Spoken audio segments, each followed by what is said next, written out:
Hey everybody. So as you can probably tell from the title of this video, this isn't going to be a beauty tutorial. It's not going to be anything entertaining. I will ask right off the bat that you please not watch this video with children present, and that you please not watch it with anybody who might be triggered by discussions of sexual violence or physical violence. If you follow my blog or my Instagram, you know that my focus is on ethical and sustainable beauty. A lot of the ethical discussion centers around human trafficking, which usually gets into the discussion about exploitative labor. But of course, the other side of that, and the side that is all over social media right now, is sex trafficking.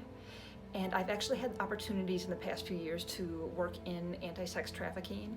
It's a cause very close to my heart, and I wanted to use my platform to address some things today in this video. Before I go any further, I need you to agree with me on 3 things. First, this video is addressing sex trafficking within the United States. Our legal and justice systems are, of course, far from perfect, but our issues with sex trafficking do not compare to those in other countries where sex trafficking is more of a cultural norm and more accepted. Secondly, I need you to agree with me that just because somebody is willing to commit one act of wrong does not mean that they will do whatever they want and have no conscience. Now, as a Christian, I believe all of our sin separates us from God and we are all in need of a Savior, but that doesn't mean that we as humans have no moral limits. And we've all told white lies, or we've all backstabbed somebody who trusted us. That doesn't mean that we're okay with abuse or murder. And third, I need you to agree with me on the definition of sex trafficking. Sex trafficking is when a victim is forced or manipulated into a situation where they are dependent on their traffickers for something, whatever that is, and then are used by their traffickers to provide sexual services to buyers. So sex trafficking is always sexual abuse, it is always sexual exploitation, but not all sexual abuse or sexual exploitation is considered sex trafficking. I want to address something that I've seen pretty frequently on social media in the past, and that is all of a sudden blowing up all over social media. And I know people are engaging with it with the best of intentions, because I used to do it before I got the formal training that I've had in my anti-sex trafficking work. But I realize that this does a lot more harm than good, even though people have good intentions. If we want to fight and prevent sex trafficking, we need to better understand what we are fighting against. I'm talking about these stories or sometimes videos on social media that talk about these kidnapping rings and the Save the Children hashtag, and these stories about children just disappearing and going into sex trafficking.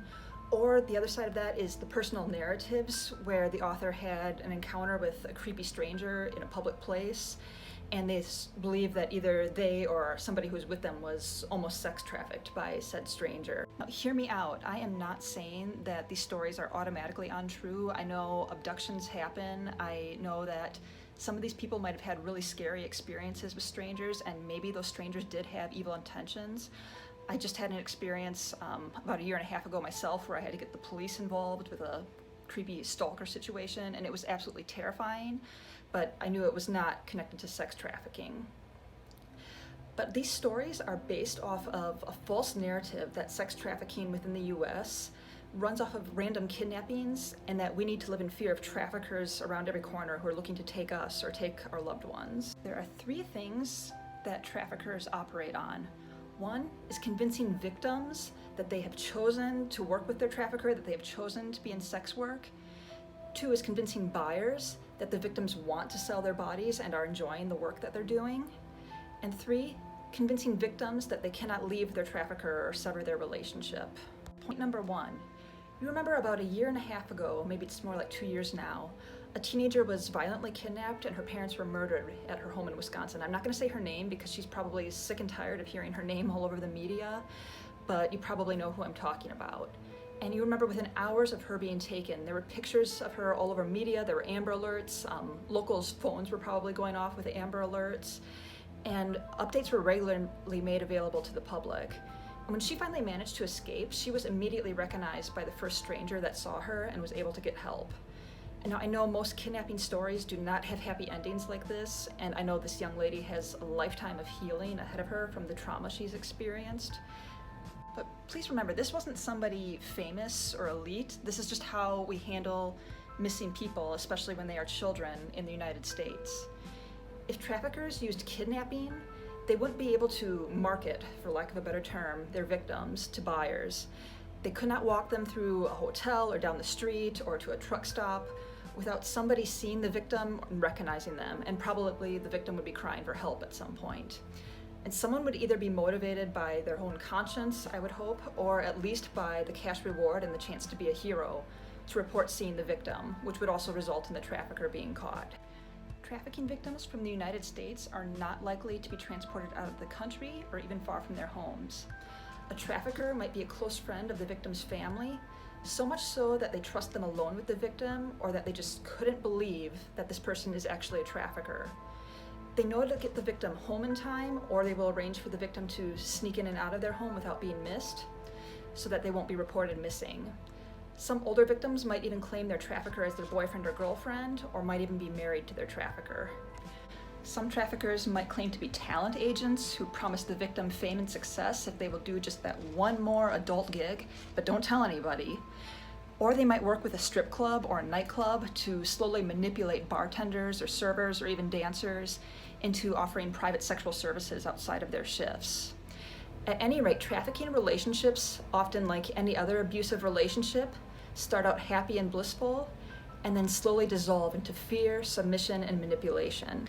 But traffickers know if they want to fly under the radar of society and avoid being reported to law enforcement, they need to convince their victim that they chose this relationship, and they need everybody else to either see it as a normal, healthy relationship where the victim comes home safely at night, or they need to keep that relationship a secret and not let anybody notice that the victim is leaving for extended periods of time and then coming back home. Point number 2, how many people do you know that are okay with paying for sex or adult entertainment? Either they admit that they do it themselves, or they say that they have no problem with it and it should be accepted by society.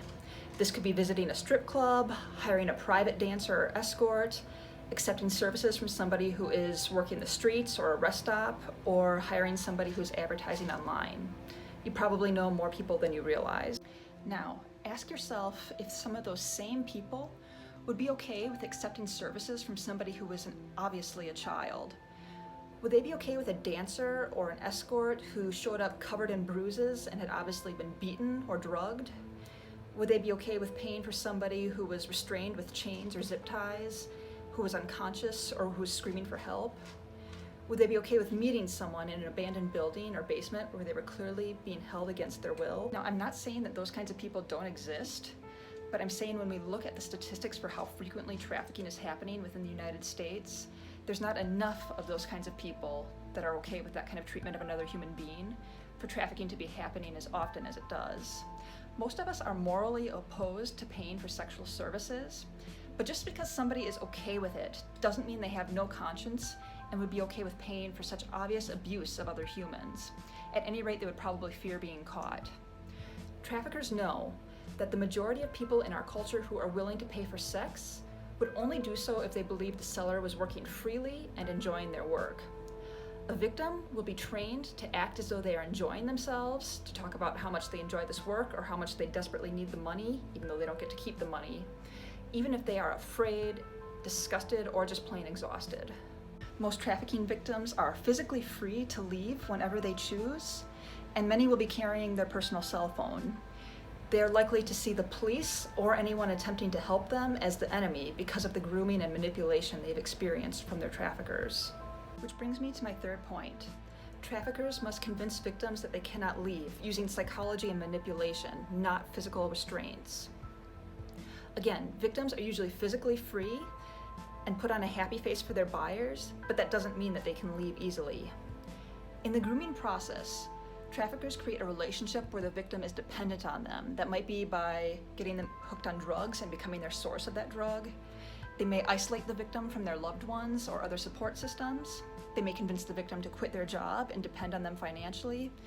And once they have the victim's trust and feel like they can't leave, that's when they might start threatening to hurt the victim or their loved ones if they try to escape, or convince them just based on shame that they cannot leave this relationship. This grooming process is often long and spread out and gradual, and many trafficking victims who escape or call for help do so because an inexperienced trafficker did not spend enough time grooming them or isolating them before trying to sell them, and the victim saw what was happening. So with this understanding behind the patterns of sex trafficking in the US, many will ask, what's the harm in resharing these posts about kidnappings or attempted kidnappings? What if there's some truth to them? These are 5 reasons why these posts are actually more harmful than helpful. 1, obviously these posts perpetuate false fear and teach women and children that they cannot enjoy healthy independence because one wrong move and they'll be gone forever. 2, these stories glamorize or politicize something that is not glamorous and should not be a political issue. Again, some of the authors of these personal stories undoubtedly had terrifying experiences, even if they are making an incorrect assumption that it was related to sex trafficking. However, it is obvious that many of these stories are either fabricated or grossly exaggerated. Some of them assume that catcalling or staring or crossing paths twice in Walmart makes someone a trafficker. Some claim that the police tracked down this alleged trafficker and found duct tape and a knife in their car, or found messages on their cell phone planning to traffic the alleged victim. Now, catcalling's not okay, but just because somebody catcalled you, or just because they happen to see you twice in Walmart, does not give law enforcement the right to search their private vehicle. The 4th Amendment still applies. That only happens in movies. Some of these posts put an emphasis on the alleged trafficker's race or apparent national origin to promote racism or xenophobia, and sometimes they may be used to either glamorize or demonize the police or social services or the business where the incident allegedly happened. Remember, there are victims and survivors of human trafficking who use social media just like any other human being. Imagine stumbling across one of these fabricated stories by somebody who just wanted to go viral or who wanted to use fiction to promote a political agenda. Using fabricated or exaggerated stories for attention on social media or to push a political agenda is always wrong, but it is especially wrong when it would trigger memories of trauma for a survivor. These stories of violence and physical coercion promote a culture of shame around survivors and victims of human trafficking. Think about the words that you, your friends, or the media use to describe victims of trafficking. Now, think about the words used to describe prostitutes, exotic dancers, and other sex workers. These stories create a false division between victims of trafficking and those who supposedly chose sex work, portraying one group as innocent and deserving sympathy, and the other as choosing to degrade themselves. Remember, trafficking victims are groomed to believe that they have chosen their life, and buyers are made to believe that victims are choosing and enjoying their work. The false dichotomy created by these kidnapping narratives sends a message to victims that they are not truly victims and that they do not deserve help or justice. And it also perpetuates a buyer's false mindset that they can buy anybody who appears to be free without supporting slavery or trafficking. 4th, these stories blind us to human trafficking happening right in front of us. A child, a family member, or a friend could be showing signs of being groomed or being trafficked. But if we believe trafficking is about kidnapping and being held captive, we'll miss a chance to be a lifeline to someone who actually needs us. 5th, and finally, this violent kidnapping narrative takes all responsibility to fight sex trafficking off of us. If sex trafficking is really about intricate crime rings and victims being transported across international borders, then unless you're part of an elite level of law enforcement, there's nothing to be done except to hope that pray that it doesn't happen to us. In reality, though, there is so much we can do to fight sex trafficking. We can learn the signs of trafficking, and we can learn how and where we can report it, and how we can support victims coming out of it. We can learn about who is historically and statistically most vulnerable to trafficking. It can technically happen to anyone, but some of the most vulnerable populations historically have been LGBTQ+ youth, young adults who have aged out of the foster care system without being adopted, and women in poverty. This information is heartbreaking, but it also gives us the opportunity to ask not only how do we get people out of trafficking, but what can we do to prevent it from happening in the first place? I'm hoping to do a follow-up video in the next few weeks to talk more about what we can do to effectively fight sex trafficking. But in the meantime, I hope you'll choose not to reshare these posts for all the reasons I just explained. I hope it's a relief to know that there are not traffickers waiting to kidnap you or your children around every corner. And I hope it brings you hope to know that there is more that you can do to fight sex trafficking and human trafficking in general than just resharing stories and hashtags on social media. It's true that none of us can single-handedly stop sex trafficking, but all of us can do something.